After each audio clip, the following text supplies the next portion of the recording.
Our Facebook fan page, The African History Network, The African History Network, and my YouTube channel, Michael Imhotep, Imhotep. It's been another very busy day. Spent a lot of time editing video today, edited the video of yesterday's show also. So we want to welcome everybody to today's show. It is Wednesday, July 28th, 2021. We are live. Welcome to the African History Network show. So on yesterday's show, we talked about Simone Biles dropping out of the Olympics team competition for gymnastics for women. We talked about that, and she cited needed to focus on her mental health, the pressures of being the star of the Olympics in Tokyo, 2020 Olympics in Tokyo. And then today, or early today, we got the news that she was also dropping out of the individual all-around competition where she won a gold medal in 2016. So she would not be defending her title. Okay.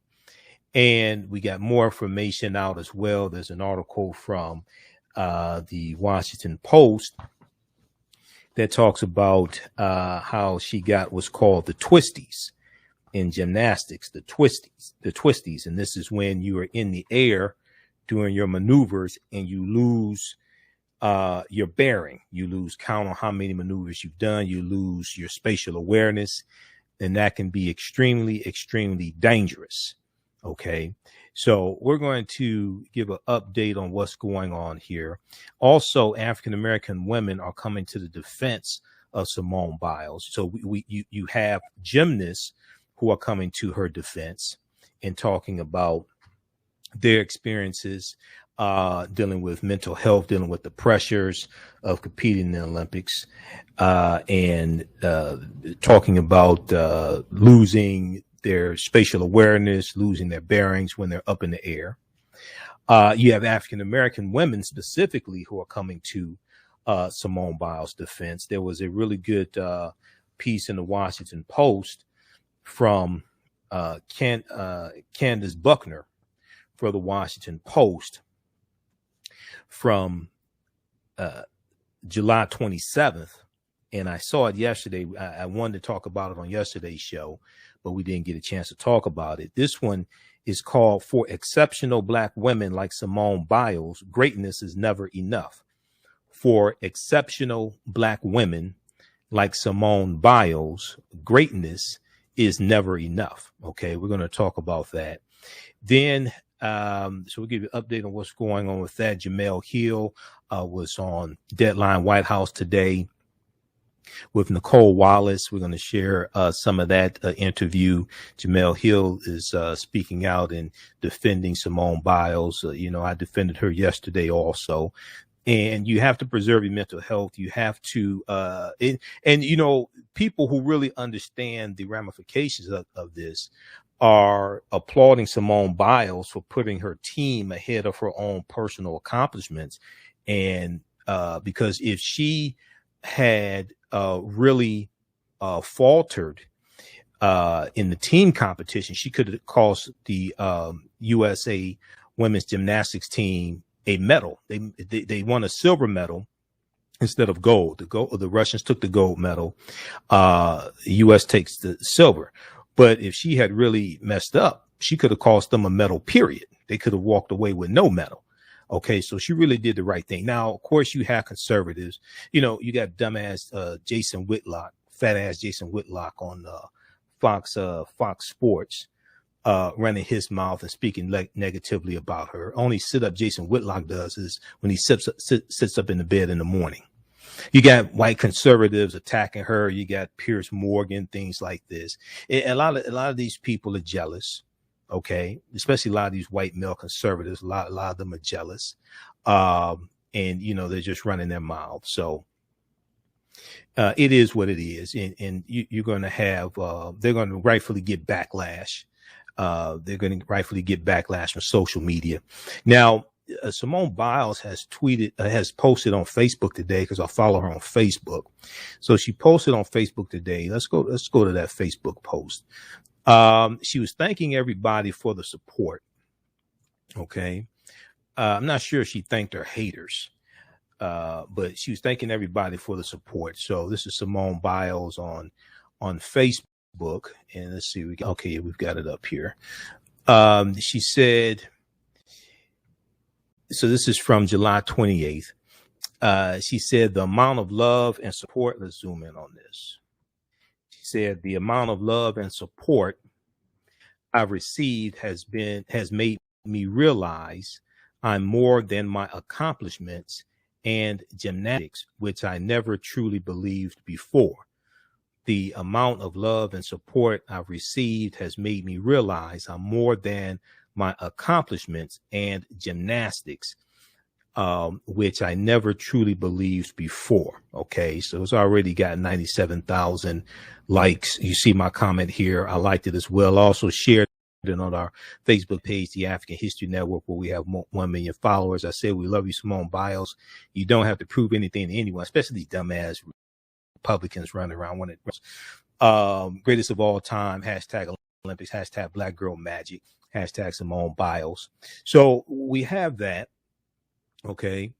And if we go over, let's look at our Facebook fan page, the African History Network.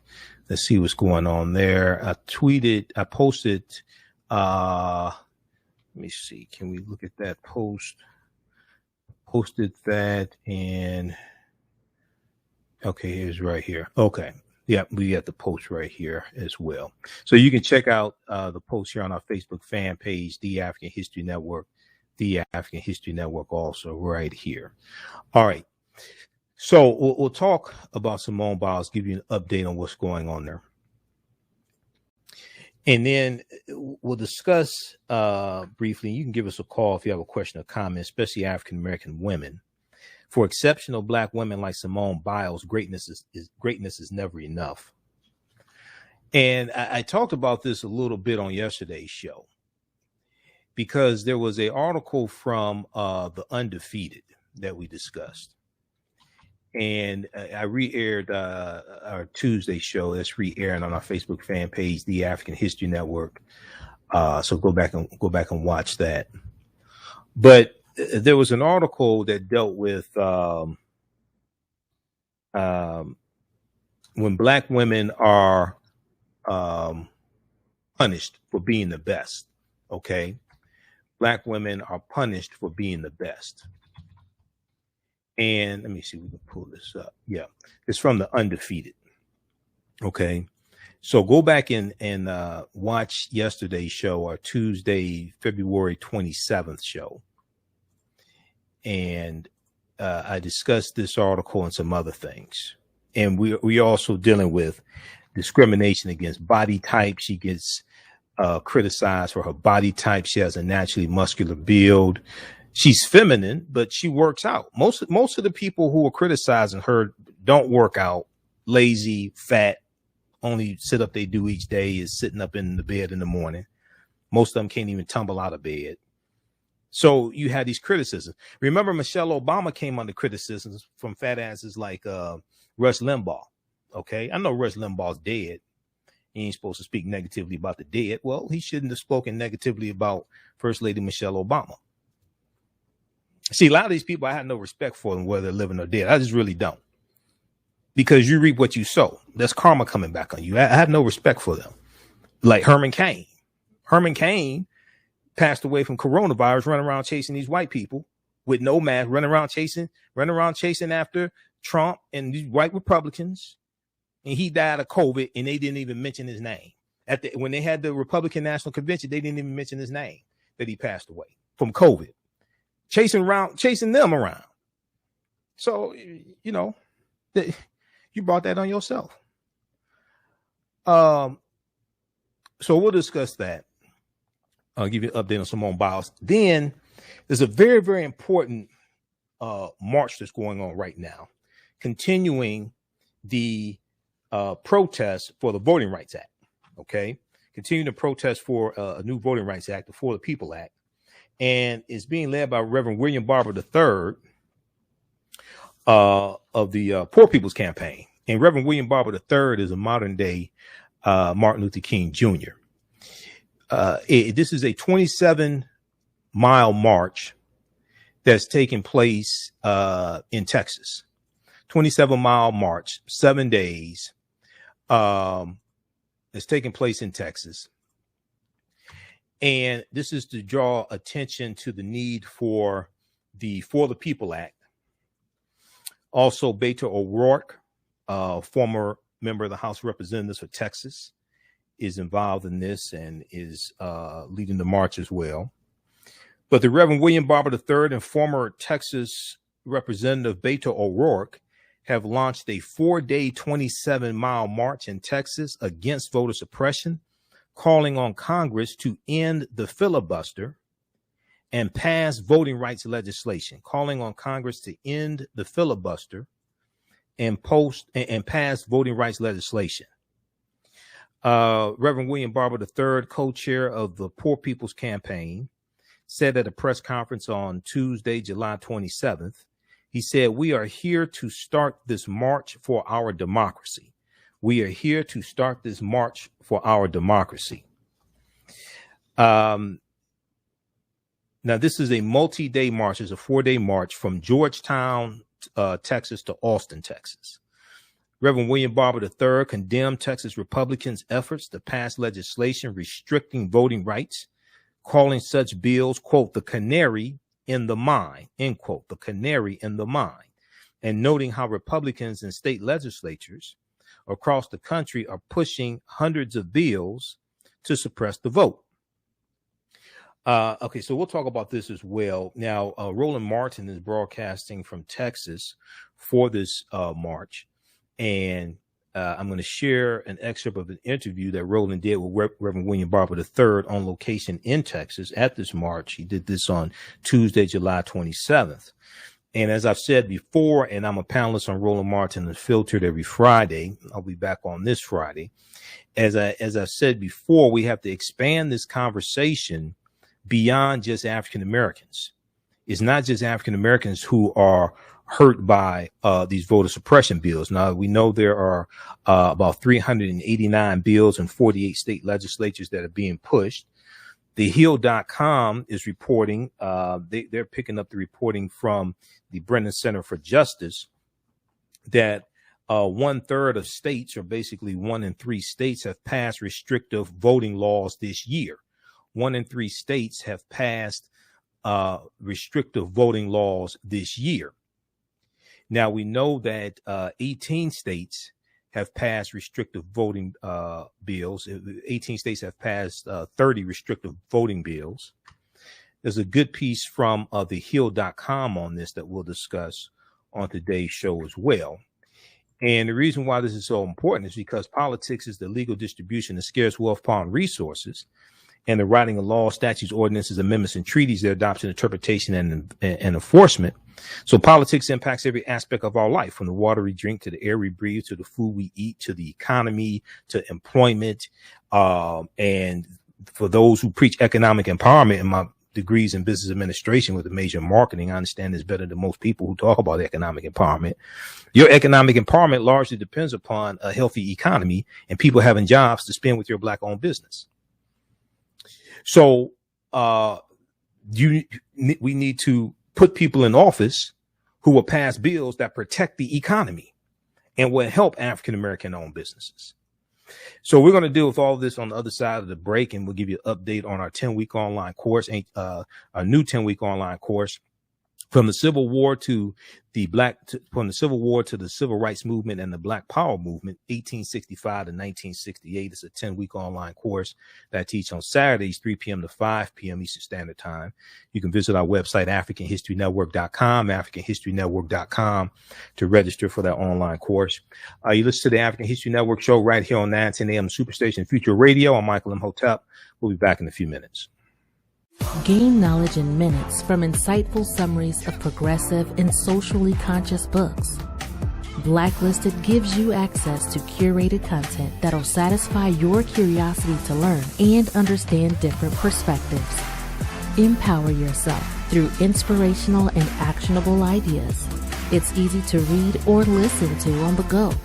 Blacklisted. Empower yourself. Start your free trial today. Black on Purpose Television Network. Yes, Black on Purpose television network. All black, all positive, all the time. The largest black-owned streaming television network in the world. Bringing our people together worldwide. Controlling our messages, our story, our way. Black TV the way it should be. Black music, black history, and more. 30 plus channels, thousands of shows. Black on Purpose television network. Subscribe now. Welcome back to the African History Network show right here on 9:10 a.m. Superstation, the Future Radio. I'm your host, Brother Michael Imhotep. It is Wednesday, July 28th, 2021, and we are live. Calling numbers 313-778-7600. If you have a quick question or comment, 313-778-7600 is the calling number if you have a quick question or comment. All right. So right before the break, I was talking about the topics for today's show, and we're going to jump into give you an update of what's going on with Simone Biles. I just shared the Facebook post she just did late today, and we'll give you an update on what's going on with her and dropping out of the individual all-around competition on Thursday.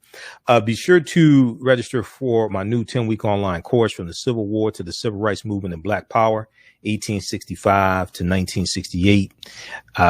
Next class is Saturday, July 31st, 3 p.m. to 5 p.m. Eastern Standard Time. Visit our website, AfricanHistoryNetwork.com, AfricanHistoryNetwork.com. We have the information right on the homepage of the website.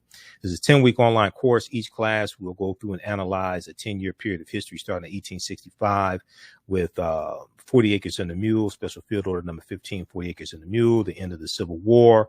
We'll go into Reconstruction era. So this Saturday, we'll look at the Reconstruction era, 1865 to 1877, and see what happened to African Americans, what gains we made, and then see how a lot of those gains were wiped out. Click on register here on the next page, click on enroll. And as soon as you register, you can start watching class. You can watch the class we just did this past Saturday, and then you'll be ready for class coming up this Saturday, 3 p.m. Eastern Standard Time. We do the class live. All the sessions are recorded. You can go back and watch it over and over again. All right. We're going to go to clip one here in just a minute, Shakita. Okay. So if we look at, I want to look at this article here from NBC News. And we got the word this morning that she was dropping out of the all-around individual. Simone Biles to miss individual all-around final at Tokyo Olympics. She will continue to be evaluated daily to determine whether or not to participate in next week's individual event finals. USA Gymnastics said they put out that statement today. Now, Simone Biles will not defend her all-around gold medal. USA Gymnastics confirmed Wednesday, July 28th. The 24-year-old superstar has pulled out of the individual competition at the Tokyo Olympics to focus on her mental health, her team said. And let me just say this also. The criticism, I guarantee you, the pressure, we see the criticism regarding her in the media. Okay.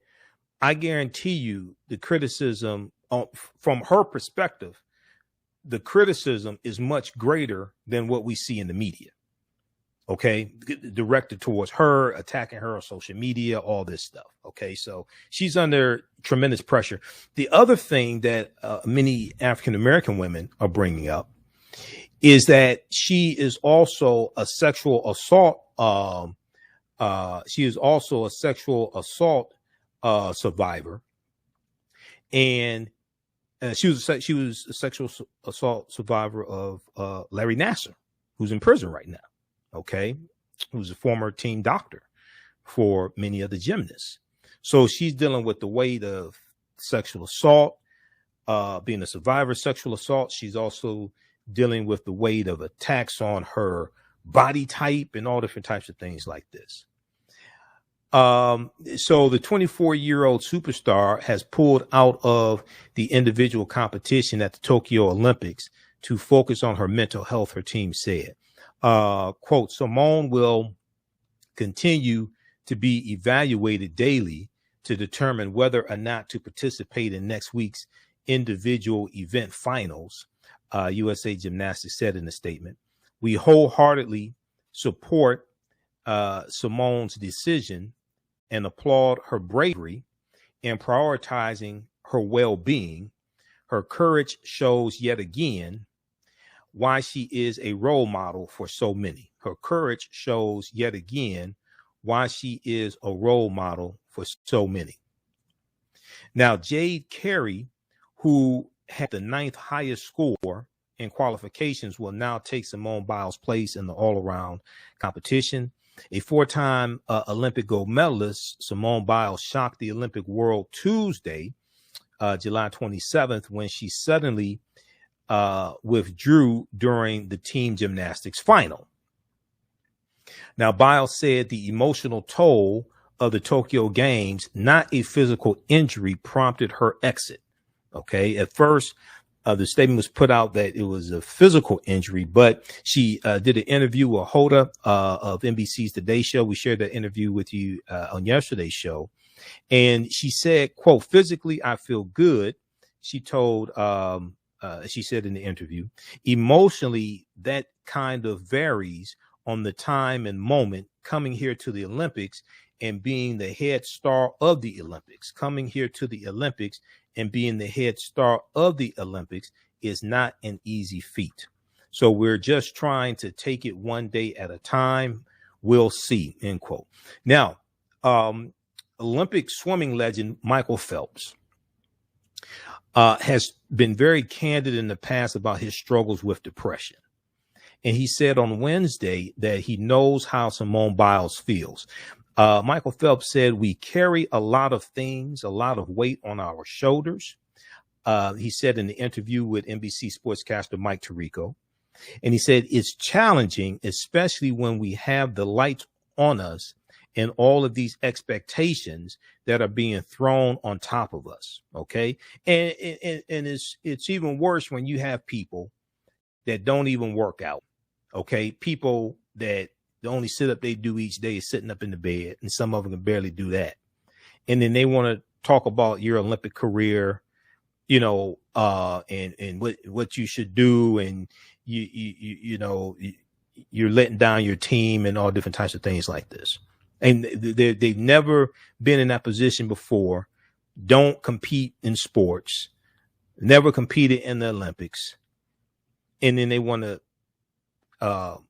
criticize. Okay, so that's why you block some of these dumbasses. All right, now later in a meeting with NBC reporters, two of Simone Biles' teammates, Grace McCallum and Jordan Childs is African American, voiced support for their teammate and said they're soldiering on. They are soldiering on. Now, Jordan Childs said it's been a crazy, crazy ride, noting that they've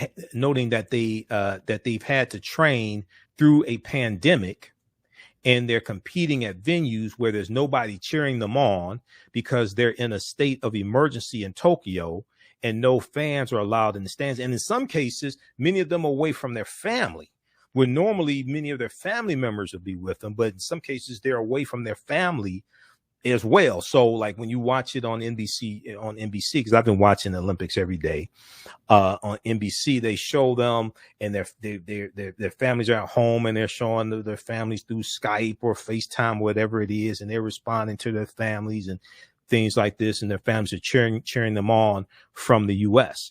So they're dealing with that as well. Asked how she's coping with the stress, Jordan Childs answered online shopping. Okay, don't go into debt now. She said, I'm a sneakerhead, she said. Okay. All right. So check out this piece from NBC News. Simone Biles to miss individual all-around final at Tokyo Olympics. She will continue to be evaluated daily to determine whether or not to participate in next week's individual events, USA Gymnastics said. We're going to go to clip 1 here in just a second, Shakita.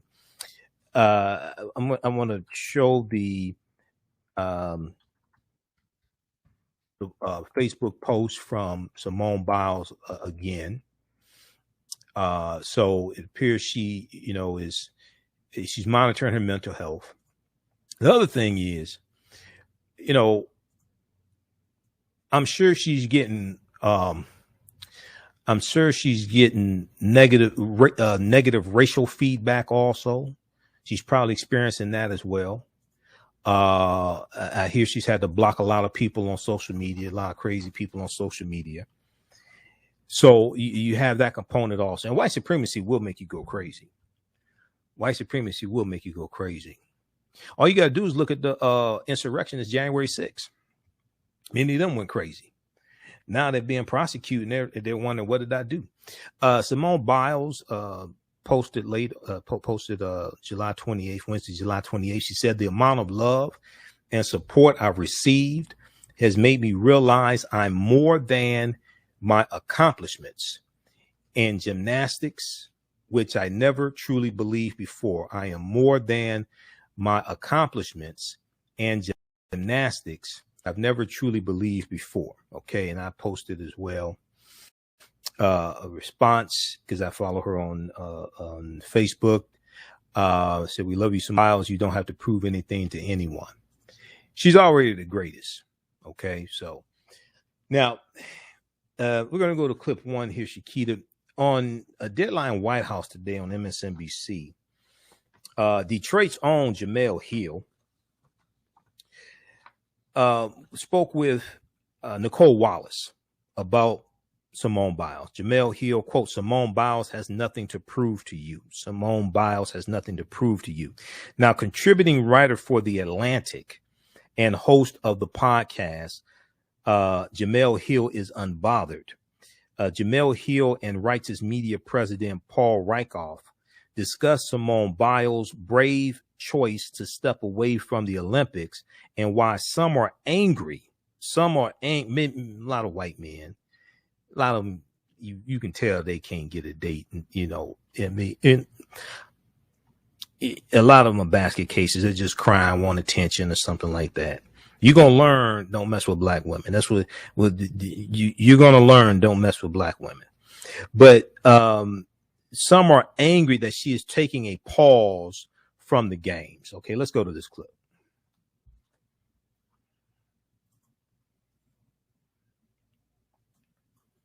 Take the mute off. Take it off mute. Clip number 1. American icon, Olympic gymnast Simone Biles has now withdrawn from the individual all-around competition after leaving midway through yesterday's team final. The fact that she may or may not compete in next week's events is right now of secondary importance. Instead, the focus is on her well-being. She says physically she is fine, but emotionally and mentally it is not the same story. So bravely, she's taking a step back. The reaction back home has been largely positive, loving, in fact, with the exception of what we'll call the usual suspects. People mostly on social media who describe themselves as patriots, but who've also in recent days and weeks attacked U.S. military leaders, American police, scientists, vaccines, all that stuff, the good stuff. Joining our conversation, Jemele Hill, contributing writer to The Atlantic and host of the Jemele Hill is Unbothered podcast on Spotify. Also joining us, Paul Rieckhoff, founder of the Iraq and Afghanistan Veterans of America, president of Righteous Media, and the host of the Independent Americans podcast. You follow him on Twitter. He's wearing flip-flops. So I have to tell you guys what I really thought when I saw this. My first thought was just this ache for this jewel. She's one of the world's preeminent athletes. She's exquisite. And I found it soul crushing to see a little pocket of, doughy white, right-leaning losers who probably have a hard time getting dates attack her. And I think if we want to know the answer to the question, how effed up is our country, just look at the reaction to what happened this week in Tokyo with Simone Biles. You first, Jamal. Well, I agree with you. Simone Biles is extraordinary, and I think what we forget is what she has been through on a personal level. She's the only athlete who's competing, or only gymnast that's competing in these Olympics that was victimized by Larry Nassar. And the only reason that she decided to compete in this Olympics is because, you know, there's a new crop of gymnasts. I think she takes her responsibility as an ambassador very seriously. So to think that some part of that would not weigh in on her or weigh on her is really, it's asking a lot. And so in addition to the fact that Simone Biles essentially at this point the greatest gymnast ever, don't ask me, don't debate me, she is. And she has done things so extraordinary that they can't even really figure out how to score her. That's how good that she is. So to act as if Simone Biles owed us anything, it's crazy. This woman has given this sport everything. Even when the powers that be enabled somebody to violate her, she still gave it her all. So for people to question how mentally tough she is, I find that to be disgusting. Oh, I wanted to talk to you about this as well, and I want to read you a tweet from Martin Dempsey that caught my eye last night. Where there's no struggle, there's no strength. Oprah Winfrey, putting team before self. Simone Biles showed real strength today. Hope to see her back soon, but in the meantime, by her example, she reminds us that character matters. Saw several tweets calling Simone Biles weak. Compared to who? That would be laughable, except that it's intended to be hurtful. It's hard to get to the top and even harder to stay there. We should expect no more of our heroes than we do of ourselves, our best. This vein has been tapped where defending our heroes now falls to some of our military leaders who are also under attack by some of the same characters. Explain. Well, there are some parallels there, but when you talk about Simone Biles, she is a true American hero. She's a true patriot. She's a true badass. I mean, she's an inspiration to people around the world, not just because of what she does in the Olympics, but what she does, you know, in the community and as an example and as a leader. She's what you want young men and women to be. She's what we want young men in America to be, young men and women in America to be. This is what right looks like. And, you know, I don't like to feed the trolls. I don't want to talk about the haters and the people who want to drag her down. But there is a learning lesson here because I teach little kids. And I coach little kids. I coach t-ball. I coach flag football. And they are taught to be teammates, to put the team above themselves. And if they're hurt, to step off because that's for the betterment of the team. So she's showing tremendous strength there. And to attack her is not just despicable, it's dangerous because it'll discourage other people from coming forward and seeking mental health support, from saying that they're having problems. Showing that you need help is a sign of strength. And that's the really important moment here. So her impact in this moment may be even greater than the impact she's had in the Olympics because she's undoubtedly saving lives. She's encouraging other people to come forward no matter what these haters on cable news or in Congress have to say. Let me follow up with you, Paul, because there is a parallel. I remember being so haunted by the book, Thank You for Your Service, about some of the wounds you cannot see from Iraq and Afghanistan being the hardest for veterans to sort of deal with and come home with, PTSD and psychological damage. And I wonder what what she's sort of tapped in terms of making a mental health setback as grave as some physical injury that we could all see. Well, mental health is total health. And we've been trying to have this conversation in America for over 20 years. For 15 years, I've been working in the veteran space, trying to change the dialogue around mental health support, trying to explain post-traumatic stress disorder and suicide, and we've made tremendous progress. But let's imagine this criticism focused on someone different. Imagine if it was focused on a Navy SEAL or a Green Beret who said, you know what, I'm going in to get bin Laden, but I'm not feeling all right now. I'm not feeling ready for the mission, so I'm going to take myself out of the mission. Who would call that person a coward? Who would criticize that person? I hope no one, but in this new normal, that may man or woman would probably be under attack too. But there's an example that Simone Biles is setting and that many veterans have set that I hope will cascade down across our country, and especially to young people. If you need help, reach out. If you need help, you will be supported. There's help out there, and you're not alone. That's the message. Ignore the haters. Focus on your total health, and you'll be stronger for it. Jamel, I want your thoughts on that, but I want to put out there a brilliant Jamel quote here and get you to expand on this as well. So two-parter for you. You said this back in June. As impressive as her consistent dominance is, what Biles has come to mean to Black culture, to women, and especially to Black women, is bigger than her all-out assault on the record books. Her excellence is an act of resistance. She is openly mocking expectations about what she should or shouldn't do. Through her performances, she is creating a previously inconceivable new standard for her sport. Well, the reason that I wrote that, Nicole, was just because the one thing that I loved about Simone Biles and still love about Simone Biles and still love about her is she's so unapologetic about her greatness and her dominance. This is a very self-aware woman. And that's why I'm not surprised that she was self-aware enough to know that she didn't have it, because she knows however grand she has made it be, she knows what that looks like. And anybody who follows gymnastics knows that given what they're doing with their bodies and at such a high rate of speed and such a dangerous degree of difficulty, especially her, who has 4 moves named after her, that the slightest bit of being off, of not being completely mentally there, not being focused enough, and she could wind up seriously hurt. And it was a complete act of selflessness for her to take herself out of competition so that she wouldn't hurt the rest of her American teammates. And a lot of people don't seem to get that. Again, Simone Biles has nothing to prove to you, especially not to people who certainly have never exhibited any level of the same mental fortitude and strength that she has. She has already proven to be one of the best athletes of all time. She's already the greatest gymnast ever. So to me, she understood the assignment, accomplished the mission, and if she just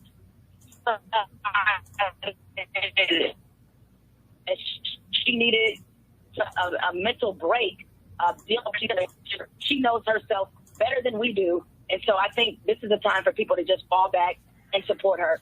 I guarantee you, Nicole, the people criticizing Simone Biles, calling her mentally weak, have never come close to being as good at their job as Simone Biles is at hers.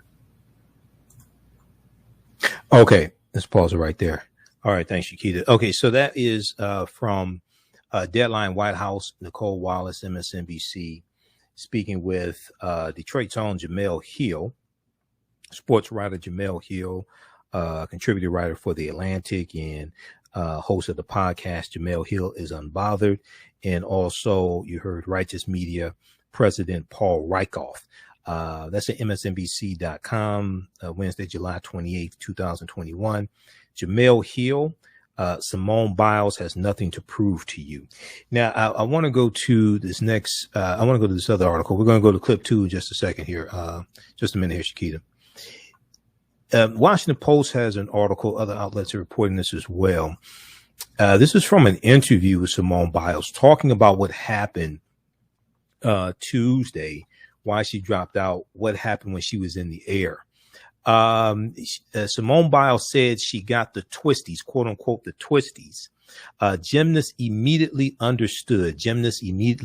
Now, I saw an interview today with Dominique Dawes, and I remember Dominique Dawes. You know, I watched the Summer Olympics. Now, I ain't too much into the Winter Olympics, but you know, the Summer Olympics I definitely watched. I remember Dominique Dawes in the Summer Olympics years ago, and she talked about the twisties as well. Now, she said back then they didn't call it the twisties, but it's when you are spinning in the air and you lose your bearings, you lose your spatial awareness, and you can become seriously injured if you land the wrong way.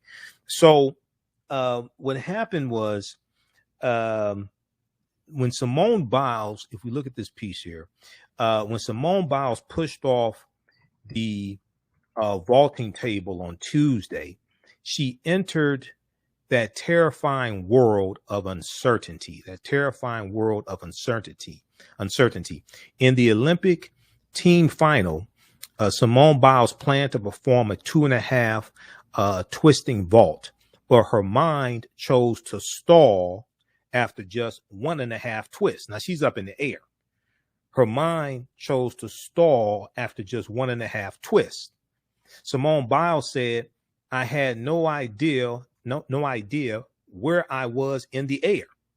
She said, I could have hurt myself. She's absolutely correct. She could have been seriously injured. Now, Simone Biles, who subsequently withdrew from the team competition and then from the all-around final a day later, described what went wrong during that vault as, quote, having a little bit of the twisties. Now, the cute sounding term, well known in the gymnastics community, describes a frightening predicament. When gymnasts have the twisties, they lose control of their bodies as they spin through the air. Sometimes they twist when they had not planned to. Other times they stop midway through, as Biles did. And after experiencing the twisties once, it's very difficult to forget. Instinct gets replaced by thought. Thought quickly leads to worry. Worry is difficult to escape. So Shawn Melton, a former elite gymnast who dealt with the twisties throughout his career, said simply, your life is in danger when you're doing gymnastics. Your life is in danger when doing gymnastics. Now, I used to, when I was a kid, I used to go to the YMCA and I used to take gymnastics class. Okay. Now, I never did backflips, but we did tumbling and things like that. Right. So I always liked gymnastics because I liked gymnastics as a kid. We did the rings. I used to do the pin on the rings, all different types of things like this. I didn't work my way up to the horse. I wanted to do that, but I used to do the rings. Okay. When I was a kid, and we used to do, the first class that you take is like tumbling. So you learn to tumble on the mat and things like that. And you do the somersaults and you learn cartwheels. I didn't get to the point of doing backflips, but I did, do the rings. So, Shawn Melton said, and then when you add this unknown of not being able to control your body while doing these extremely dangerous skills, it adds an extreme level of stress. And it's terrifying, honestly, because you have no idea what is going to happen. Now, the twisties are essentially like the yips in other sports, but in gymnastics, the phenomenon affects the athletes when they're in the air. So the mind-body disconnect can be dangerous, even for someone of Simone Biles' caliber. All right, now, let's see, let me scroll down right here. When Simone Biles mentioned that she had struggled with the twisties, former gymnasts flooded social media with empathy. Some detailed injuries they suffered after getting lost midway through a skill, and when they're performing a skill in the midway in the air. One person called the twisties the, quote, the scariest, most uncontrollable sensation. Now, 1988 Olympian Missy Marlowe tweeted, quote, it's like a non-serious stroke. All right. So check out the rest of this piece here from the Washington Post. Simone Biles said she got the twisties. Gymnasts immediately understood. Then we have this other piece here from the Washington Post. This is a really good piece from Candace Buckner. And we'll probably talk about this some more tomorrow because we're running out of time here. And I want to spend a good amount of time on this because this is extremely important as well. The most disrespected woman in America is the African-American woman. African-American woman is also undervalued, but persecuted more so when you are exceptional. And that goes back to the article from The Undefeated that we talked about yesterday, which deals with when black women are punished for being the best. And it talks about Simone Biles, when black women are punished for being the best, from July 23rd, 2021 by Denny Michelle Norris. Read this article here, because there are two moves that Simone Biles does that the Olympics Committee, the Gymnast Olympics Committee banned because they're so dangerous. But she's the only one that can do them. She's the only one that can do them. So because other athletes are not as good as she is to do the move, they banned them. All right. So my thing is, well, if you're not as good as she is to do the moves, then maybe you shouldn't do the moves, or maybe you just shouldn't compete. But they penalize Simone Biles by banning these two moves that only she can do. So read this article here. But if we look at this one here briefly from Candace Buckner, and today Tiffany Cross was sitting in for Joanne Reed on the readout, and she talked about this piece as well. But Candace Buckner says, whenever Simone Biles pulls on her leotard, it is as though she's tightening a cape around her neck. She's the hero tasked with saving a sullied sport. Because gymnastics took a hit because of Larry Nassar. See, the whole gymnastics came under a cloud. Not the women in gymnastics, but the women in gymnastics, not many of them, not being protected from Larry Nassar after they were complaining. See, this is so Simone Biles is looked at as the savior of gymnastics. She's the hero tasked with even though she was victimized by Larry Nassar. She's the hero tasked with saving a sullied sport, embodying some trite belief in American dominance, and also carrying a gender and an entire race. That's a heavy cape, and it chokes. That's a heavy cape, and it chokes. But it's one that exceptional black women and women of color are told to wear, because simply being great isn't good enough. Simply being great isn't good enough. They have to be superlative, as well as trailblazers. They have to be avatars or progress and change, and also fulfill a deeper societal responsibility as role models who break glass ceilings while breaking records. But here's the thing. It's okay for Simone Biles just to be amazing. Let her greatness stand on its own. We can be wild and celebrate her without also expecting her to single-handedly revive gymnastics after a sexual abuse scandal. See, this is what I'm talking about. Let her greatness stand on its own. We can be wild and celebrate her without also expecting her to single-handedly revive gymnastics after a sexual abuse scandal, while also leading little black girls to balance beams all over the nation. It was beautiful to watch Sanisa Lee to compete for say gracefully go ham on the uneven bars after Simone Biles bowed out of competition. And just as inspiring to witness Jordan Childs, another African-American woman on the squad, another black woman on the squad, step in for Simone Biles and step up into events. If they woke up in time Tuesday morning, little girls of color saw two stars performing on the world stage. That representation goes a long way when fueling a dream.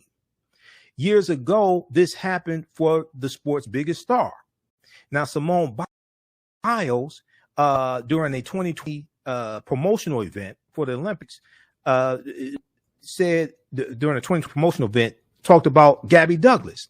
She said, I remember when Gabby Douglas won, I was like, oh my gosh, if she can do it, then I can do it. Okay, we're out of time here on 910 AM Superstation WFDF. Those watching on our Facebook fan page, The African History Network, and my YouTube channel, Michael Imhotep, keep watching. We're going to keep broadcasting a few more minutes and talk about Reverend William Barber III and the March for the Voting Rights Act. You can support us, $ the AHN Show through Cash App, $ the AHN Show through Cash App, also through PayPal, paypal.me/the AHN Show. Visit our website, AfricanHistoryNetwork.com. Right now, it's correct wrong behaviors, not over till we win. Wakanda forever. We'll talk to you tomorrow. Peace.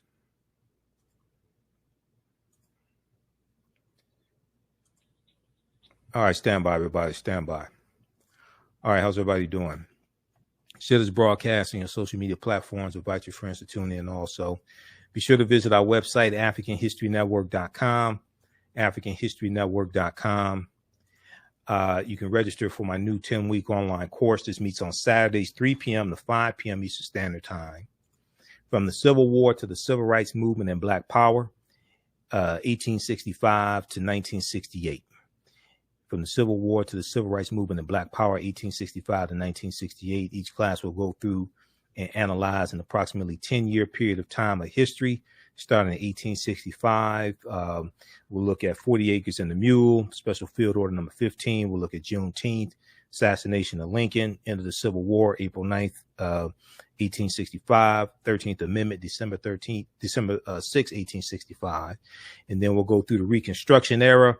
We'll look at Jim Crow. We'll look at the late 1800s. We'll look at the Mississippi State Constitution, 1890, Texas State Constitution, 1876. We'll look at, after the Reconstruction ends, the efforts of these southern states to take back power from African Americans. We know there are about 2,000 African American elected officials that were elected during the Reconstruction era.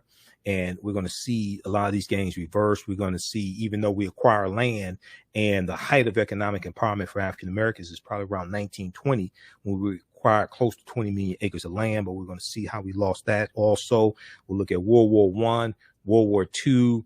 We'll look at the Civil Rights Movement, Black Power movement, up to the assassination of Dr. King, to understand what happened after slavery ended and how we got to where we are today, so we could better understand where we need to go from here.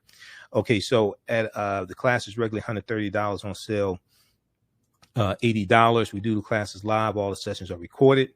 As soon as click on register here, it takes you to the next page. Click on enroll. As soon as you enroll, you can watch the class we just did this past Saturday. There's also some bonus content as well that you can watch. Click right here on enroll. There's bonus content you can watch also. We have the first 3 classes of the other online course that I teach, Ancient Kemet, the Moors, and the Ma'afa, Understanding the Transatlantic Slave Trade, what they didn't teach you in school. Ancient Kemet, the Moors, and the Ma'afa, Understanding the Transatlantic Slave Trade, what they didn't teach you in school. That online class, we deal with thousands of years of history and what led up to the transatlantic slave trade taking place. And when you register for this new online course, you will also get archive classes, the first 3 classes of Ancient Kemet, the Moors, and the Ma'afa, Understand the Transatlantic Slave Trade, what they didn't teach you in school. If you want to register for the that other 10-week online course, we have one that's on Sundays, 2 p.m. to 4 p.m. Eastern Standard Time. Understand the Transatlantic Slave Trade, what they didn't teach you in school. Click right here on register here. Takes you to the next page. Enroll there also. And as soon as you register, you can watch the archive content. You can join us in class on Sundays, 2 p.m. to 4 p.m. Eastern Standard Time, for Ancient Kemet, the Moors, and the Ma'afa, Understanding the Transatlantic Slave Trade, what they didn't teach you in school. All right, let's go back to, I'm going to go back here to the piece here from Candace Buckner for the Washington Post. For exceptional Black women like Simone Biles, greatness is never enough. And this also deals with the whole myth of the Black superwoman and, the strong Black woman, because other races of women don't have to talk about being strong white women or strong Asian women or things like this. So the strong Black woman, and then you have to be able to do everything for yourself. You can't ask for help. You can't say you're overwhelmed, you look on negatively if you talk about mental health challenges, etc. So Simone Biles, during a promotional event in 2020, said, "I remember when Gabby Douglas won, I was like, oh my gosh, if she can do it, then I can do it." Okay. Now we know Gabby Douglas competed in the Olympics 2012, 2016. I checked, I did some research. She stopped training after the 2016 Olympics.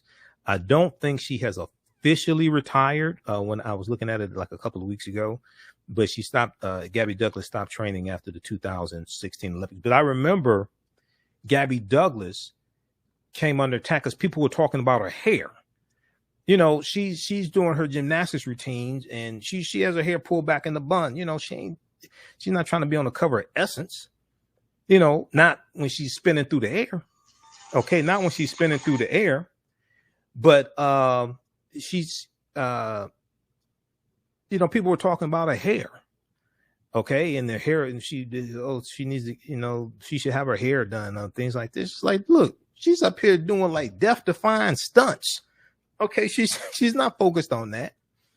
All right. Now, Simone Biles embodies the dream more than any other hero on the Olympic stage. She's supposed to be some sort of Moses, leading girls who look like her to the promised land, where they will be free to do your Shinko double pikes without the fear of someone mispronouncing their names or trying to touch their natural hair. Okay, so it's a lot of pressure. It's noble, and she's tried to hoist that pressure on her 4'8" frame. She's only 4'8" frame all by herself, but it's also harmful and unfair. It's also harmful and unfair. All right. Let me look at my notes here. Make sure I got through all the points that I wanted. Okay, we go here.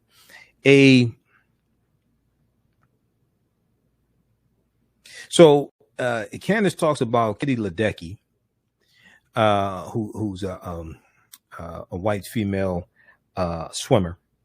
She talks about Kitty Ledecky, and she talks about Megan Rapinoe as well. And she said that, where is it here? She said Ledecky and the likes of Megan Rapinoe are models for their sports, but they're not, however, cast as messiahs of their sports. They're not cast as messiahs of their sports. Simone Biles posted on Instagram a day before the team finals and said, I truly do feel like I have the weight of the world on my shoulders. I truly do feel like I have the weight of the world on my shoulders at times. She posted this on Instagram. I follow her on Instagram also. Now, a different kind of pressure follows Black women who achieve in traditionally white spaces. A different kind of pressure follows Black women who achieve in traditionally white spaces. If they've had a realist for a mother since childhood, they've heard the refrain that they've got to work twice as hard to get half as much. They've got to work twice as hard to get half as much. And I heard that from my parents also. So, I've heard that from my parents. Now, do children growing up today, are they taught that by their parents? Teenagers, what have you? Are they taught that by their parents? They have to work twice as hard to get half as much. And if they spent 2 seconds in America, then they know that mama was right. Now, some feel that excelling is the only way to get a measure of respect. Some feel that excelling is the only way to get a measure of respect. Overachieving, not just for themselves, but so that the path is easier for the next Black woman who may follow their footsteps. Okay, so read the rest of this piece here from the Washington Post by Candace Buckner. This is from July 27th, 2021. For exceptional Black women like Simone Biles, greatness is never enough. All right. Okay, so check that out also. I'm going to we're going to look at this information here dealing about the 27-mile march that is taking place in Texas. I'm going to go to this interview here with also Reverend William Barber III that Roland Martin did, and also Reverend William Barber II, I should say.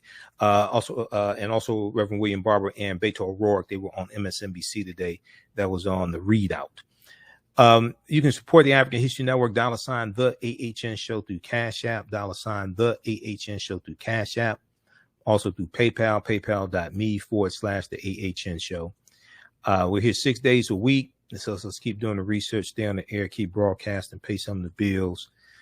Just because this is a lot of work. Or at our website, AfricanHistoryNetwork.com. Now, this is our official Cash App account, $ the AHN Show, SHOW. $ the AHN Show, SHOW. It shows my picture there and shows my name, Michael. These other ones are fake African History Network Cash App accounts. All right, so I've already reported them to Cash App. Okay, now I want to go to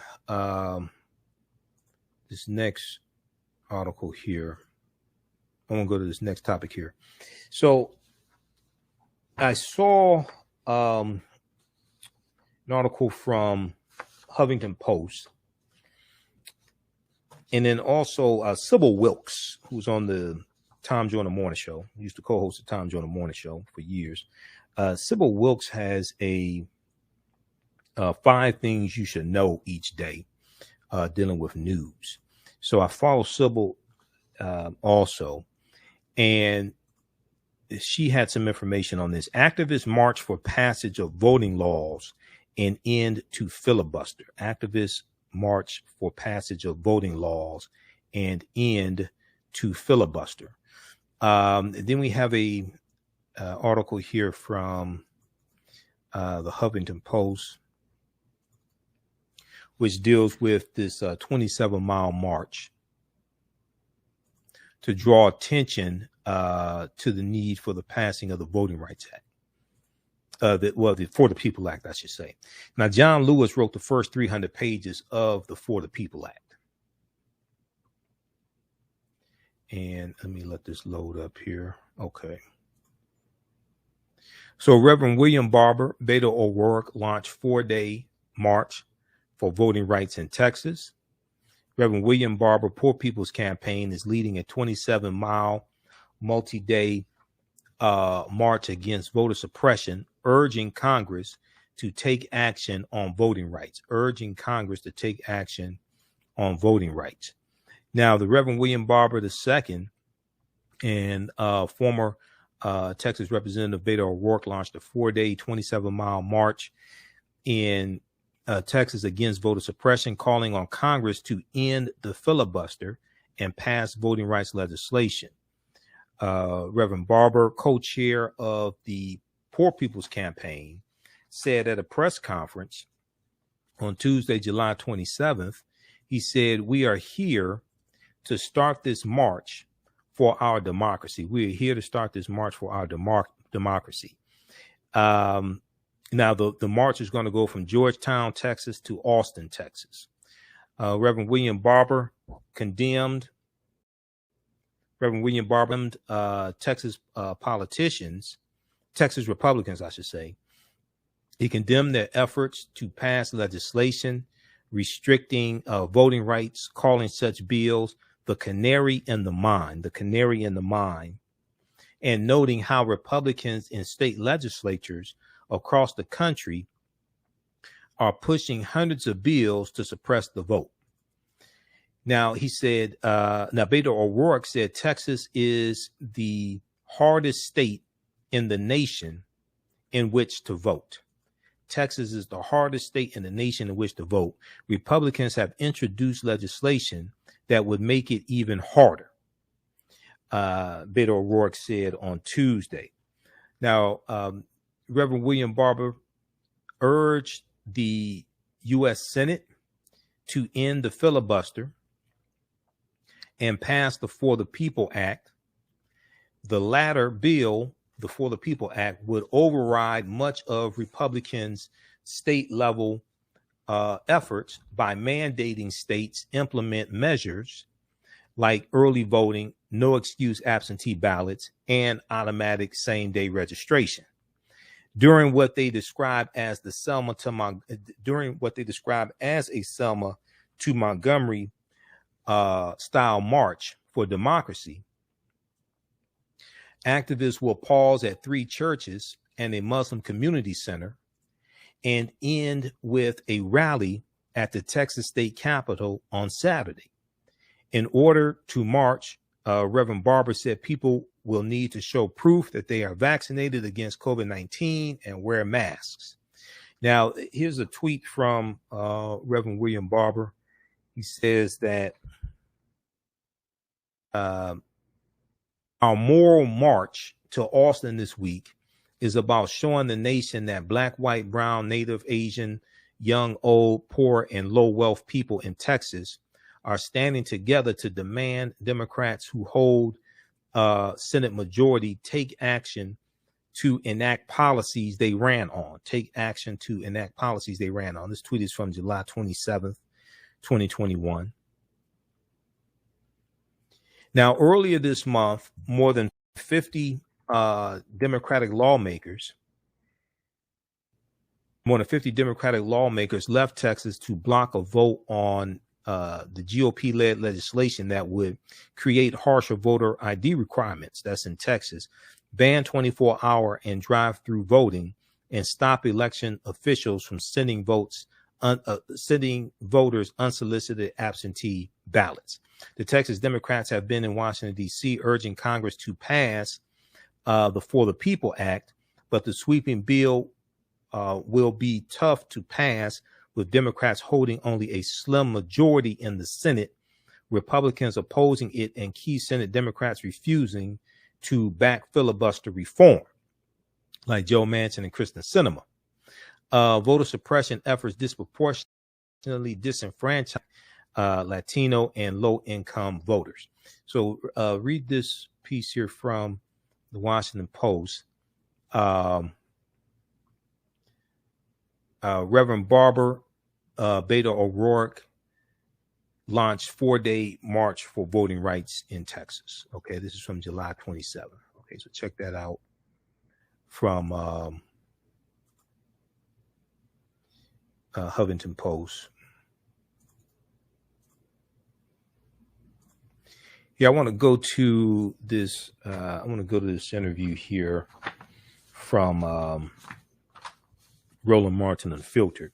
Now, thehill.com also had a good article, and a lot of people have been talking about this information here coming from the Brennan Center for Justice. This deals with 1 out of 3, basically 1/3 of states have passed restrictive voting laws. Okay, 1/3 of states have passed restrictive voting laws this year. We know 18 states have passed 30 bills that are voter restriction bills. And check out this article here from thehill.com. It's from July 27th also.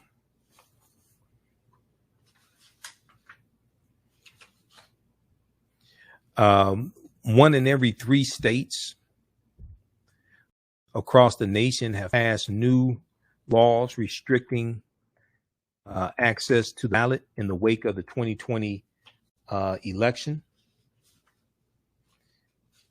In the wake of the 2020 election, a torrid pace that showcases the national battle over election reform. Now, voting rights experts and advocates say they have never seen such an explosion of election overhauls. Legislatures in 18 states have passed 30 bills that would in some way curtail a voter's access, according to a tally maintained by the Brennan Center for Justice at New York University, a voting rights advocacy organization. Now, Eliza Swan Becker, counsel to the Brennan Center's democracy program, said what's clear is that there is a wave of state laws that make it harder for Americans to vote, and in a really unprecedented manner. We haven't seen the volume of these bills at all in a year. We haven't seen the volume of these bills at all in a year. This is reflecting a real concerted effort in states across the country to make it harder for Americans to vote, to carve Americans out of the electorate rather than politicians trying to win over those votes. Okay, now, if we look here, we see that the overhauls vary widely. Now, 6 states have shortened the time period during which a voter can request a mail-in ballot. 4 states have limited the number or availability of mail ballot drop boxes. 7 states have given election administrators more leeway or new requirements in purging inactive voters from the rolls. 6 states have limited the help someone can offer a voter in returning their ballot. 6 states have limited the help someone can offer a voter in returning their ballot. Now, the measures have sharply divided 2 parties. Every new restriction has been passed in states where Republicans own total control of the legislature, the state legislature. All but 4 of the states where new restrictions have passed are also run by Republican governors, with the exception of Kentucky, Louisiana, Nevada, and Kansas. Okay, then they talk about Florida's Senate Bill 90, which limited voters' ability to get regular absentee ballots, limited an election administrator's authority to send absentee ballot applications. They talk about the restrictions there. They talk about Georgia's Senate Bill 202, also, which sparked loud protests that led Major League Baseball to move its annual All-Star game out of Atlanta. SB 202 shortened the window in which a voter could request an absentee ballot, restricted the sending of unsolicited absentee ballot applications, limited drop boxes, and added identification requirements, banned snacks and water to those waiting in line, being given to those waiting in line. You don't ask them who they're voting for or which party they belong to. You just offer food to people standing in line, or water, and limited the number of early voting days and hours. Okay, so read the rest of this one here. 1/3 of states have passed restrictive voting laws this year. It goes on to say on page 3 of the article, down towards the bottom, the electoral laws that have passed this year are not wholly restrictive. Half the states have passed 54 new laws that would expand voting access. In some of those cases, votes have been bipartisan, though some measures have included both restrictive and expansive provisions. Okay. 8 states have expanded early voting. Another 8 states have made registering to vote easier. 2 states, Maryland, where the legislature is controlled by Democrats, and New Hampshire, where the legislature is ran by Republicans, have eased voting restrictions for people serving jail sentences. Virginia state legislators passed several laws dealing with multiple provisions of the electoral process. So read this full article here from thehill.com. One third of states have passed restrictive voting laws this year. This is from July 27th, 2021 from thehill.com. All right, now, as I've said before, this issue dealing with voting rights cannot just be branded an African-American issue, because this affects African-Americans, it affects Latinos, it affects Asian Americans, it affects white college students, it affects college students in general who are more likely to vote for Democrats and who face obstacles to voting when they vote out of state at the institution that they go to, the college they go to. It affects older people who may vote Democratic because they may vote by mail, okay, absentee ballots, etc. The other thing is, one group that's really impacted by this and is not talked about a lot is disabled Americans.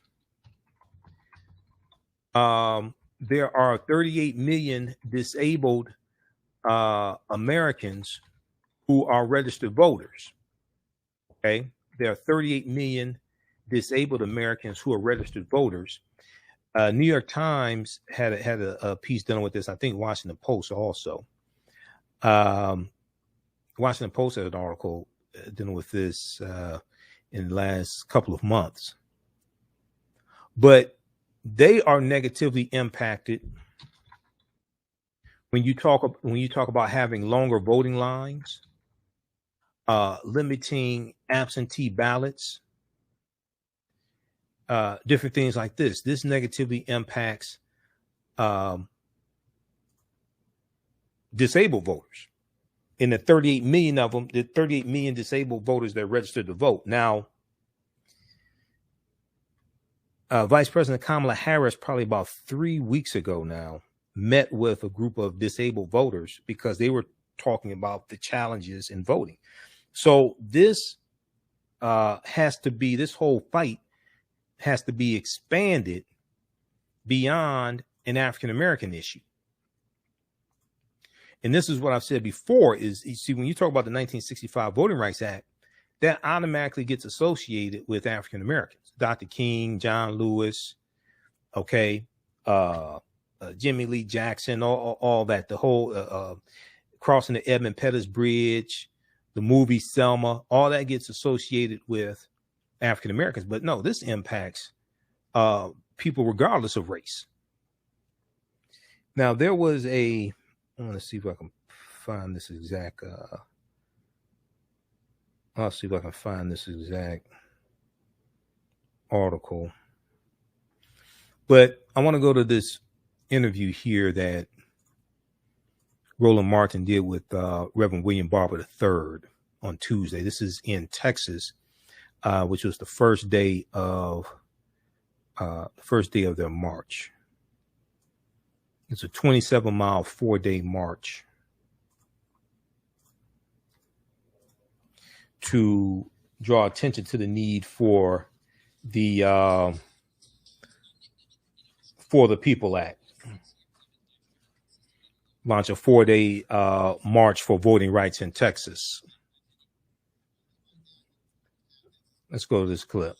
Barber, of course, joining us right now here in Georgetown, Texas, Reverend Dr. William Barber, of course, co-convener, Repairs of the Breach, and also with the Poor People's Campaign. Reverend Barber, glad to have you here. It is I was showing people with the fan. I told them, I said, I play golf in this. I'm used to this stuff, so I came prepared. Yeah, it's hot in Texas, but it's also hot politically, brother.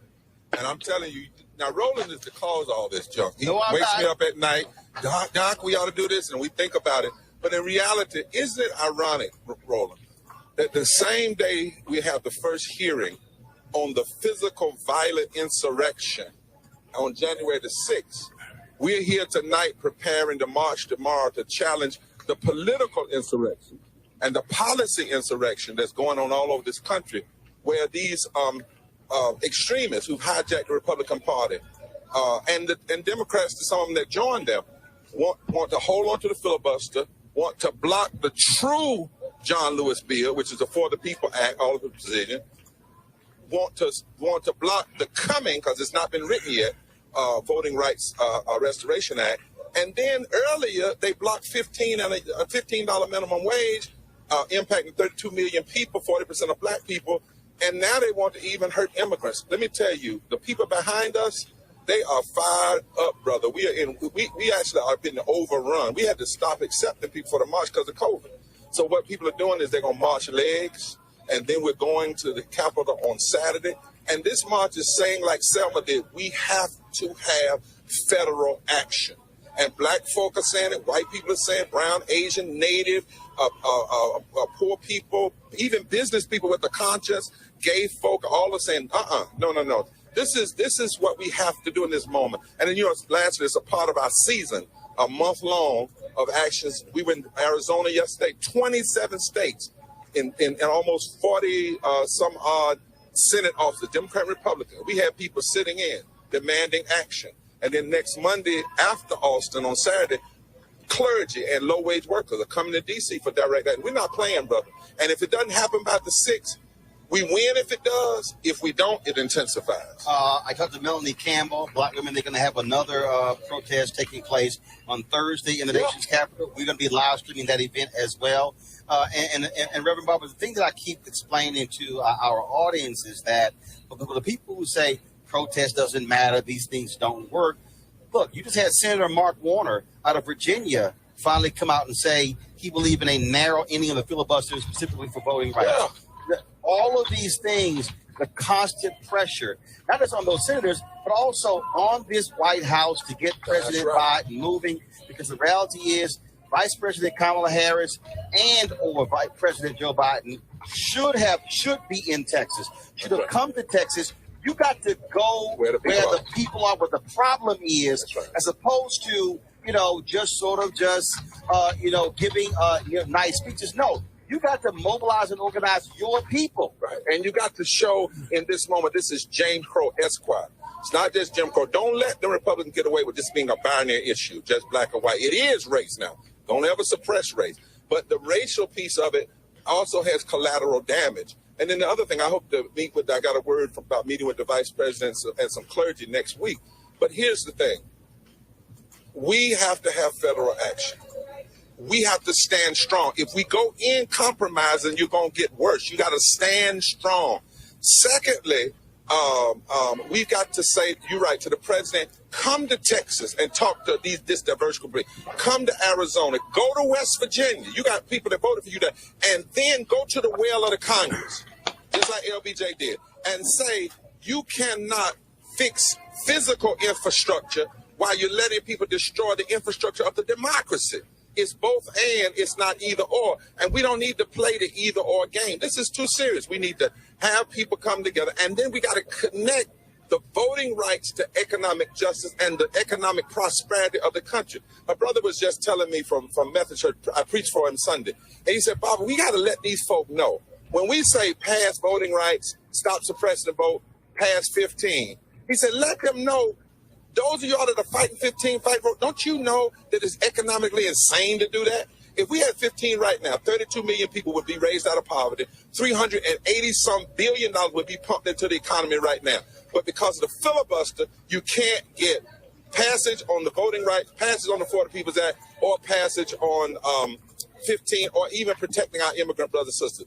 This is a moment, I call it a cosmic moment, that can have international impact. If we keep retrogressing, now I'm going to go Bible on you for your order. The Bible says only a dog returns to his vomit. Every time we go backwards, we go backwards, we go backwards, we go a little far and go backwards. The Bible says that's like a dog returning to vomit. We've got to stop to returning to the vomit of racism and suppression and economic injustice and decide to go forward to the good food and the good prosperity of justice for all people.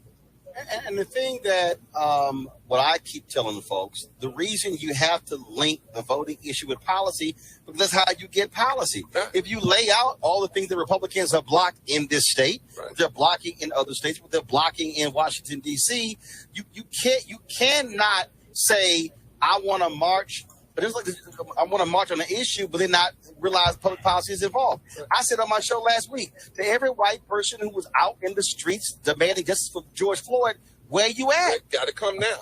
You can't just last year. Right. Last year was last year. That's right. Now, where are you marching for the George Floyd Justice Act?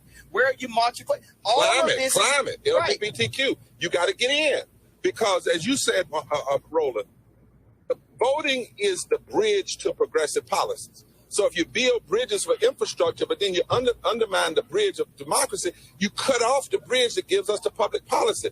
And you got to recognize the same folk, for instance, in Texas, that wouldn't fix the utility grid are the same folk blocking voting rights. Same folk that block living wage, block health care, blocking voting rights. Make the connect. Same people that come after the LGBT community are the same people that are going after voting. 56 million people in the last election used the kind of voting laws they are trying to take away from. I don't know if people get that. We're not talking about folk trying to block new laws. They're trying to retrogress what's already on the books. And that ought to be disturbing to all of us. So we need and I like what you said about Melanie. We ain't got to all be under the same banner. This needs to be a movement. Get into battle. Right. You ain't got to get permission. You have folks here in Georgetown are going to be marching to Austin, taking place on Saturday. You got the black women who are doing their thing, the mass action in Thursday. You should have groups in West Virginia doing their thing. You should have people in Arizona doing their thing. You should have people in Connecticut saying to Chris Coons, people in Delaware doing their thing. It's not about getting permission.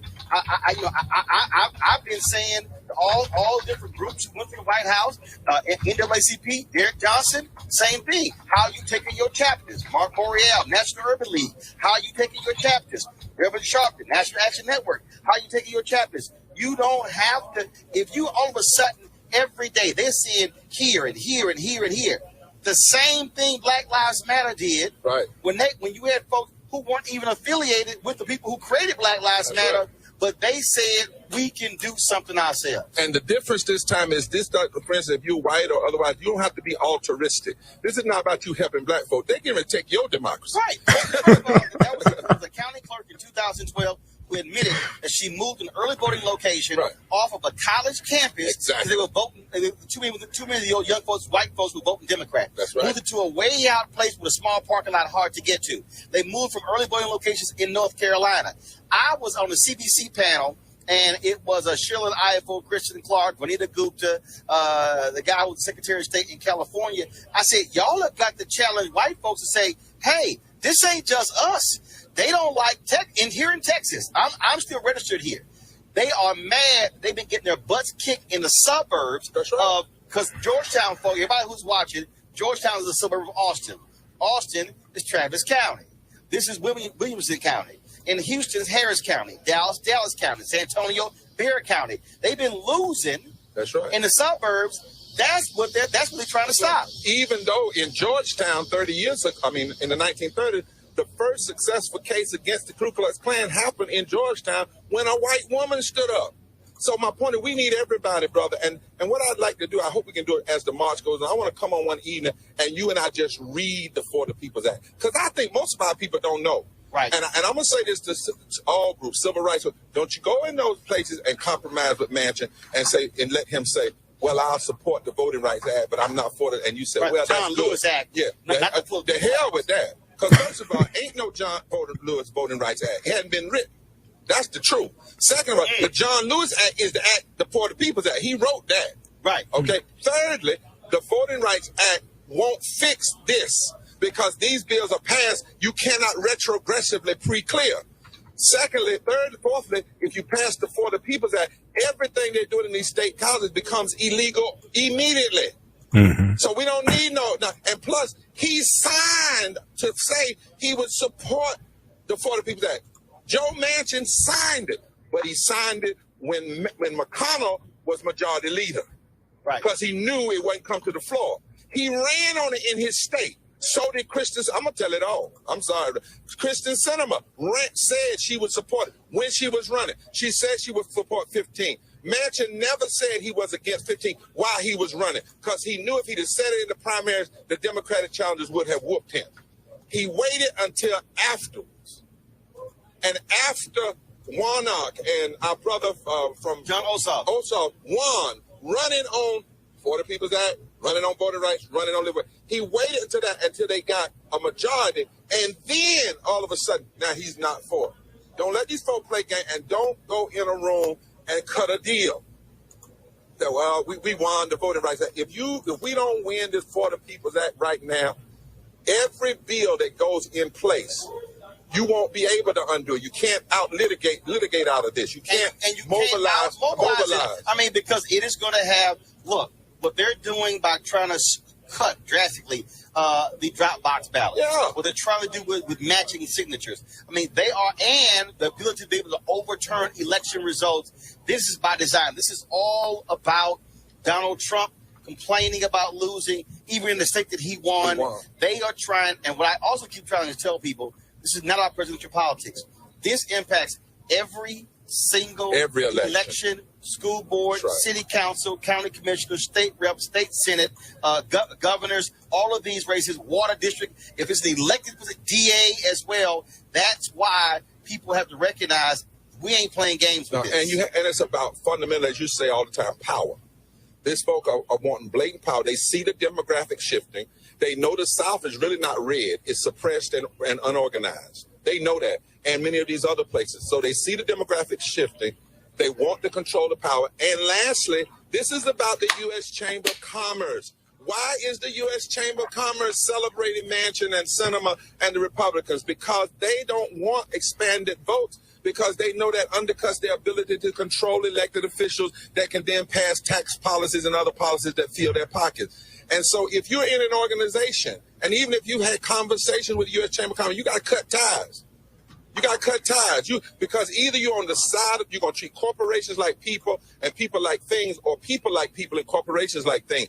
That's why for instance, Jeff Bezos did something last year. I'm going to tell on him. On July 1st, he said, I'm going to give $10 million to a certain social justice organization, which is no money for him. On the next day, the 3rd of July, he cut all of the pay for his workers, the pay that they were getting because of COVID. We cannot let the corporate interests have more power than the power of people. 80% of Americans want this. Do you know in that For the People's Act, it says a president must show his tax returns? And so we know. It says that early voting, same-day registration are all law. It says that you cannot change a precinct without giving 7 days. No, that's just, we're going to talk through it. Right. But the point is, brothers and sisters, this is not a time for capitulation. And any compromise in this moment is capitulation and allowing the forces that win that have no concern for us. Lastly, if you're going to do infrastructure, do what Lyndon Baines Johnson did. He used to tell folks, you don't vote with me, you don't get no money. Right. You don't vote for me, you don't get no money. And people will say, well, if we just get this now, we get this later. We're going to be in the midterm soon. And here's the old deal. Biden, you ain't getting Republican votes. No. Okay, this whole deal, I think I can pick up, this Democrats been trying to get that Republican suburban white woman for the last umpteen elections. You ain't getting them. What you can turn out, you could turn out more black people, more Latinos, more young people. You can turn out and more women. Folk. And because 55% of poor and low-wealth people voted for Biden Harris. That never happened before. But it's because he said living wage 15. And see, there's a shifting happening, but the politics is rooted in this is not the Eric Derrickerson Republican that came over with Lyndon Baines Johnson, who Lyndon Baines gave the first pen when he signed the Voting Rights Act. No, This is an extremist group of folk that have hijacked the Republican Party. They are trying to put the hopes and dreams of the Southern strategy into law. This is a political insurrection. January 6th was this is the political, this is the insurrection. Right. Politically. And they are weaponizing policy. They couldn't get what they wanted on January 6th. Exactly. So then they're doing this. And they're weaponizing the filibuster like never before. And everybody in this democracy better stand up and stand up. In fact, Reverend Jackson and I and some others, I was talking to a lot of people today. They said, you know what? We ought to support whatever happens on the 28th. And then we ought to say, but if you can't get there, every state, you need to be marching on your capital. Yeah. In fact, I have long said, y'all, I appreciate August 28th. I said, but if you mobilize in multiple states, you're going to have more people participate. I told folk I'm supporting everybody trying to do right. But I do know in 1963, see, I was born 2 days after March on Washington. My dad used to tell me the story because they said I was supposed to be born on the 28th. My mama went into labor, and I said, hold up. Let's see what happened. And my daddy said, I went to the other marches. He didn't go to 28th because he was waiting for me. But he always reminded me, Bob, Billy, that's what he called me, Billy. Don't y'all call me that. That's what he called me, Billy. He said, listen, nobody came to March on Washington to hear Dr. King speak. That wasn't the purpose. Right. They were mobilized, and Dr. King said, go back to Alabama, go back to Mississippi. But he said also why it happened, because it was between Birmingham activism, Mississippi activism, then Freedom Summer followed. But on that day, that week, there were more than 200 actions in 200 cities. Lawson, who was one of King's main supporters, was in jail. Lawson. He was in jail in Louisiana. Jesse was in jail in Greensboro. That's what was happening. Diane Nash was in Selma planning. So, Lord, y'all, it's not all of us coming under one banner. Right. I support everybody that's doing everything, but we got to do a whole lot of a lot to push what needs to happen in this moment. All right, Reverend Dr. William Barber, we appreciate it. We're going to be live streaming the march. It's taking place beginning at 8 a.m. Eastern tomorrow. So as they walk in, we'll be live streaming. Come on, you can come around. All right. Okay, so that was Reverend William Barber III on Roland Martin Unfiltered, being interviewed about Roland Martin. I'm going to post the link here to that interview. That's on YouTube. Roland's YouTube channel, Roland S. Martin on YouTube. So you can check that out. Very good interview, a lot of history. And I said before, I said a few weeks ago when I was on Roland's show, I said, if it's just African Americans involved in this fight for the For the People Act, we're going to lose. This impacts people regardless of race, ethnicity. This impacts college students, and this impacts women. Okay, and I've said before, we're the women's groups. We're the when you had the women's march. Remember when Donald Trump won in 2016, and then the next day after the 2016 election, and you had people protesting out in the streets and everything all across the country. Then you had the day after I think it was the day after the January 20th inauguration. So that'd be January 20th, 2017. The day after, you had the women's march all across the country and all this. Where all the white women that were protesting that Trump won? And then the white women who were out protesting when George Floyd was killed in summer of 2020. Where the white progressives? Where the white feminists? Where all the Me Too people? All the Me Too women who just a few weeks ago they were screaming about Bill Cosby was released from prison. Well, this impacts voting for prosecutors, mayors, city council, sheriffs, governor. This is not just about voting for president. So we're all those groups. I showed this article here from the Washington Post that deals with how the community that may be hurt the most by Republican voter restrictions, Americans with disabilities. This is from the Washington Post, opinion piece from the Washington Post. Nation.com has an article about this as well. This is from July 13, 2021 by Katrina Vanden Heuvel. And then the article, it talks about how, where is that? 38 million. With more than, it may seem incomprehensible that such legislation could be a deliberate attempt to marginalize the disabled community, but it's hard to assume good faith, especially after one GOP legislator openly admitted that he thinks everybody should not be voting. And with more than 38 million people with disabilities eligible to vote, this is a formidable bloc with the power to influence election outcomes. Intentional or not, these bills threaten a movement that's been building for decades and puts the rights of Americans with disabilities on the line. So people of all different races have disabilities. How many African Americans they get SSI checks? That's disabilities. That many of them have disabilities. Many those people get disability checks each month. Various types of disabilities. Okay, but they're going to be negatively impacted by this as well. So check out that article. This is the one from Sybil Wilkes. What you need to know. This is at sybilwilkes.com/news. This is at sybilwilkes.com, WILKES/news. Activists march for passage of voting laws and end to filibuster. Activists march for passage of voting laws and end to filibuster. July 27th, 2021. It talks about this 27-mile march, and it has in here what they're fighting for as well. So check that out. All right. Okay, be sure to visit our website, AfricanHistoryNetwork.com. Be sure to register for the 10-week online course that I teach, Ancient Kemet, the Moors, and the Ma'afa. That's the first one, Ancient Kemet, the Moors, and the Ma'afa, Understanding the Transatlantic Slave Trade, what they didn't teach you in school. That's the first online course that I teach. It's a 10-week online course. We deal with thousands of years of history and what led up to the transatlantic slave trade taking place. That class is on Sundays, 2 p.m. to 4 p.m. Eastern Standard Time. It's a 10-week online course. As soon as you register, you can watch this archive content that you can watch, and you'll be ready for class on Sunday.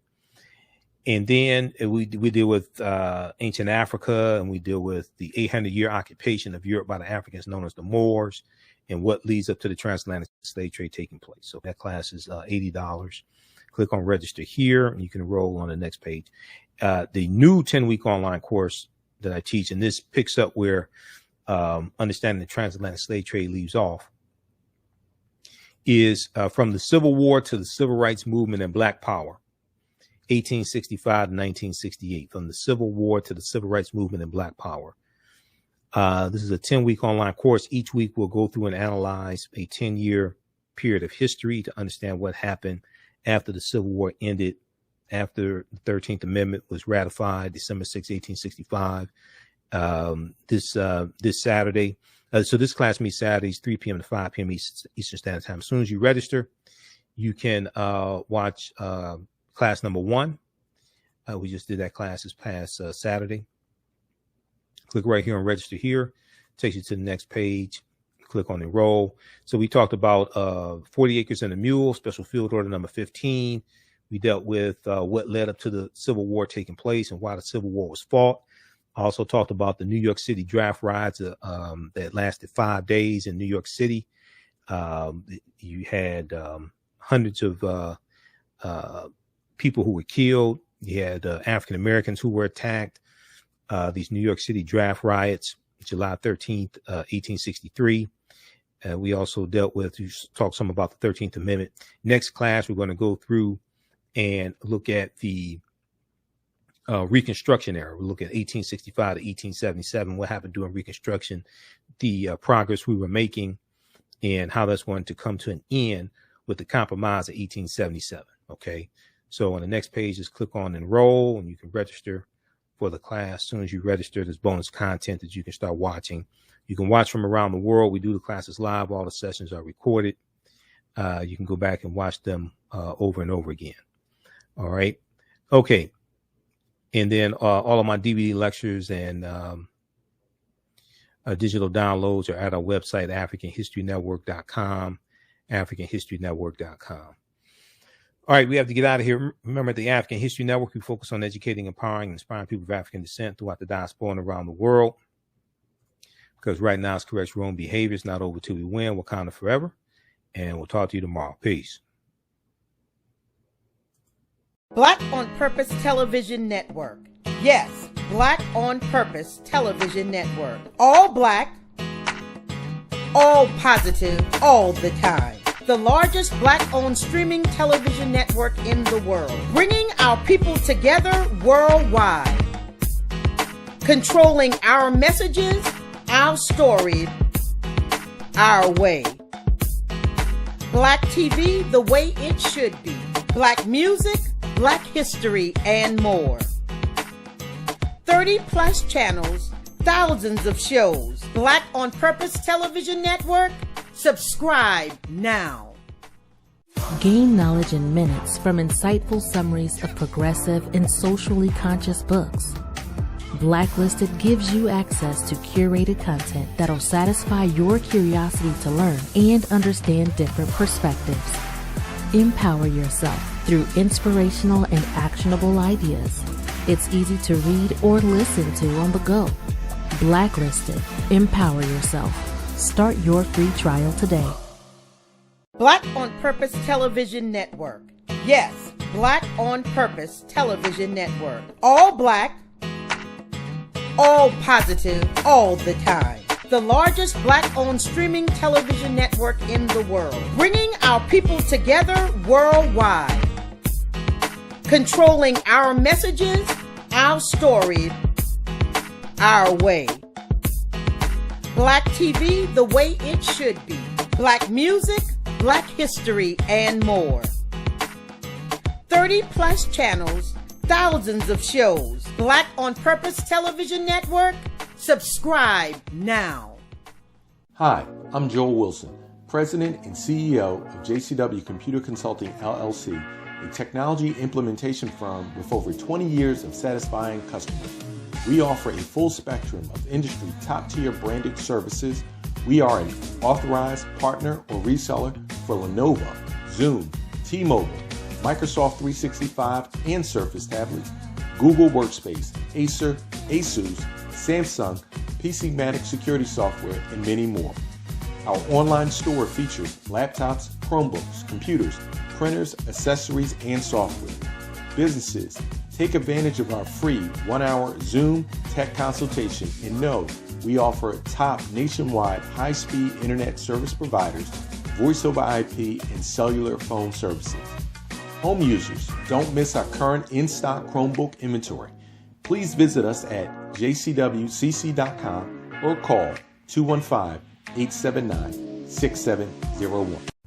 For 25 years, the Black History 101 Mobile Museum has carried on the rich legacy of the Black Museum movement in America by showcasing original artifacts of the Black experience at colleges, universities, K-12 schools, corporations, libraries, conferences, and cultural events, making it the most traversed Black History mobile exhibit in American history.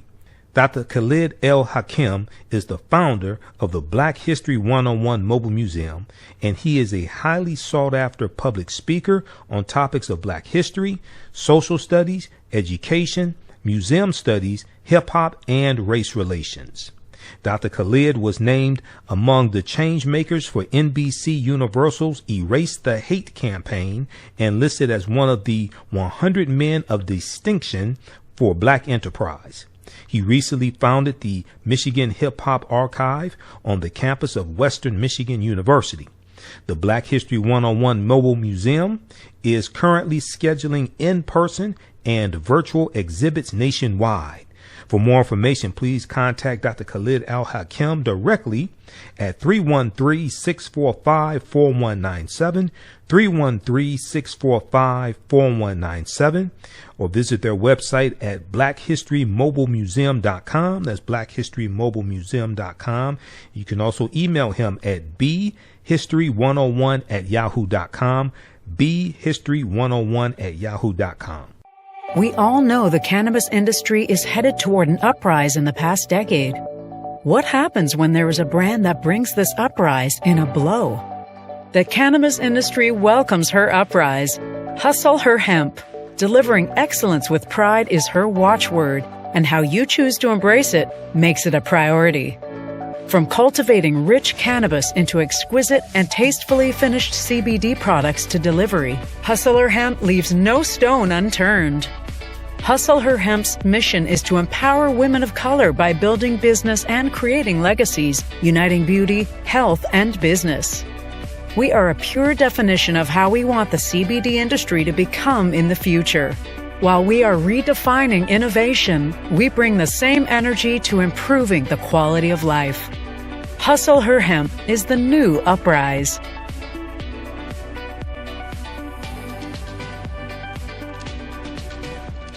Digital Dandelion's Technical Solutions works with businesses like yours to create an operations manual for your business, which is something many businesses don't have. According to AARP, more than 30% of small business owners are over 50 years old. Many business owners want to retire by selling their businesses or by passing their businesses on to their children. However, according to Forbes Investment Advisors, many retiring owners' attempts to sell their businesses for retirement fail. You cannot sell your business without a business manual. Your children also cannot inherit your business because there is no way to run it. Your business does not have to die when you leave. Their business Bible products will give you the tools you need for a thriving business that can make you money even after you retire. Are you looking at increasing your business's